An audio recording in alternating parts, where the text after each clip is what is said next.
Alright, let's talk about Marvel's Thunderbolts, which is in theaters now, which you guys can go watch. I got to see it on Thursday night. I know I'm behind on my review, but I got to see it was the 2 o'clock show. So it was like afternoon. But this is going to be a non spoiler review, as I'm going to do a separate review that will be spoiler filled, which you guys can watch if you'd like. But this one you guys can keep watching. No spoilers. We're going to keep it clean and short and simple. Going into this film, I was pretty excited. Even though Captain America Brave New World didn't do so great at the box office, money wise, I think it did do okay actually, but the reviews were not good. I, on the other hand, actually really enjoyed the film. It wasn't one of my favorite Marvel movies, but I still enjoyed the film. Uh, but it did make me worried a little bit about Thunderbolts and honestly some of the future Marvel movies as well. But nonetheless, I grew up loving, Bucky Barnes, Sebastian Stan.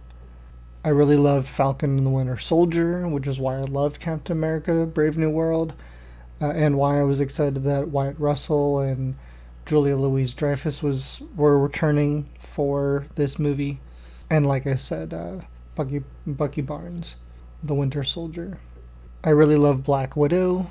I love the character. I love the movie, and I loved Florence Pugh, as well as David Harbour in those movies, as well as Taskmaster as well, who we have in this film. But Florence Pugh especially was really a driving point for me for Black Widow and Thunderbolts, but especially Thunderbolts because you ain't got no Scarlett Johansson. The ingredients behind the camera as well were very interesting to me. The directors of Beef. I think the cinematographer was from The Green Knight. They did that trailer where they set all the different people from like indie movies, especially A24 movies, like the production designer of Hereditary, editor of Minari, composers of Everything Everywhere All at Once. It seemed like a really cool mix, especially for a Marvel movie. And so that got me excited. And I was really curious too about uh, Louis Pullman's Bob, who you will find out more in the spoiler filled review. But I really loved his performance. Honestly, I wasn't really like a big Top Gun person, so I don't really remember him super well in Top Gun. So this was really like a fresh, impactful role for me that was memorable. Him and Florence Pugh, I think, were the best parts of this movie for me personally. Um, but also, just the story took some really brave steps into talking about mental health and other important subjects that I feel like you wouldn't expect in a big blockbuster action comic book movie. Not that it's never been done before or that it was never attempted, but the way they just executed it and the performers were a huge part in kind of helping everything really hit like it did, I feel like. Just a wonderful cast and a wonderful story. I felt like it was I felt like it was very dark, but it was also very uplifting at the same time. Captain America Brave New World was kind of like dark political. Of course, both have action, but this one was kind of like more dark emotional and more dark, like human emotional, and I really appreciated that. But at the same time, it was way more fun than Captain America Brave New World. Like, I'd rather put this one in terms of rewatchability than I would Captain America Brave New World. I'm really only comparing it to that just because of it's the most recent Marvel movie.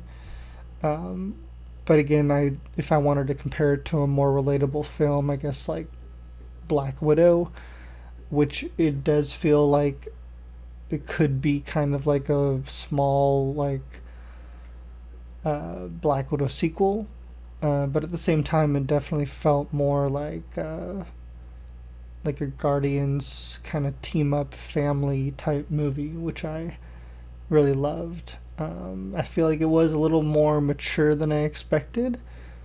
Not again, even from the trailers though, I was like, this isn't really for kids. This doesn't seem advertised to kids. You know, there's no characters in this movie. I feel like kids are gonna know off the top of their head. You know, like it's just they're not characters. I feel like they necessarily had toys of. You know, but Captain America: Brave New World, I feel like kids at least know who Captain America is. But ironically, the one of the 2 o'clock show that I saw, I was sitting next to a very small young kid who did seem to appreciate the film and was pretty quiet, honestly, the whole movie. I think when there were big laughs, we all laughed and it kind of all blended together, and I was too busy laughing to notice. But you know, it's still a Marvel movie, and I still feel like everyone can relate, and that was one something I thought was beautiful about this movie is they dealt with something that I feel like everyone can relate to, and that everyone has gone through. And like I said, it's very uplifting at the same time.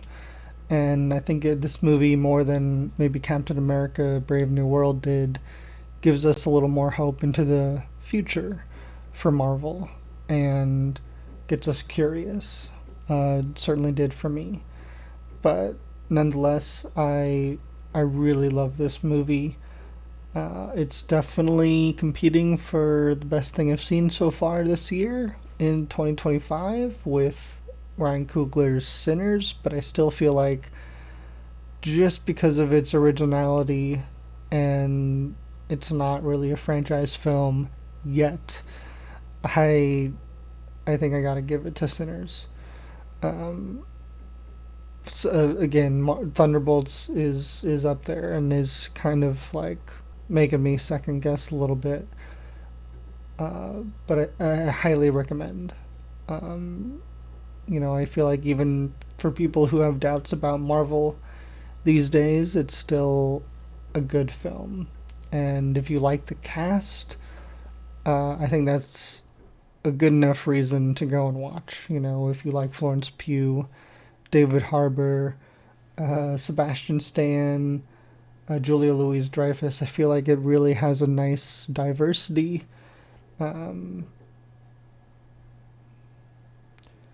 there are a lot of white male leads, which I still like them a lot, but there was one shot where I was like, oh, they just kind of keep popping into frame.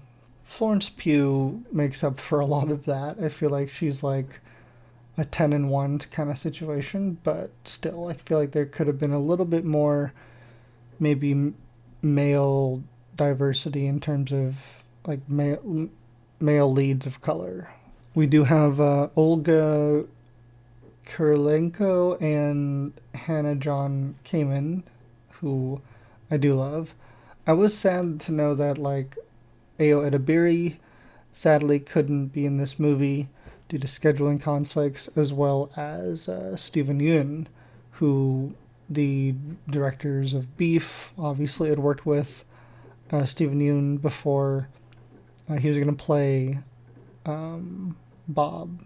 So I think that would have been interesting, but I still really ended up loving what Lewis Pullman did with Bob. And I'm actually not sure. I would have to assume that Ayo Edebiri was going to play, yeah, um, Geraldine Viswanathan's role as like um, Julia Louise Dreyfus's assistant. She would have done a good job. But I still enjoyed what Geraldine did with the role. I was very happy again with the movie. Um, but yeah, maybe just change out some of the male leads would have been nice, instead of so many white male faces. But other than like, it really didn't bother me that much, like for how good that movie was, and uh, those those men have happened to be quite wholesome, who I can't help but love. But I would love to hear what you guys thought of Thunderbolts, and stay tuned for my spoiler-filled review if you guys want to talk about it more in detail. But thank you guys again for watching. Let me know what you guys thought down below. Don't forget to like, comment, and subscribe. And stay tuned for more. And I hope you guys have a wonderful, wonderful day.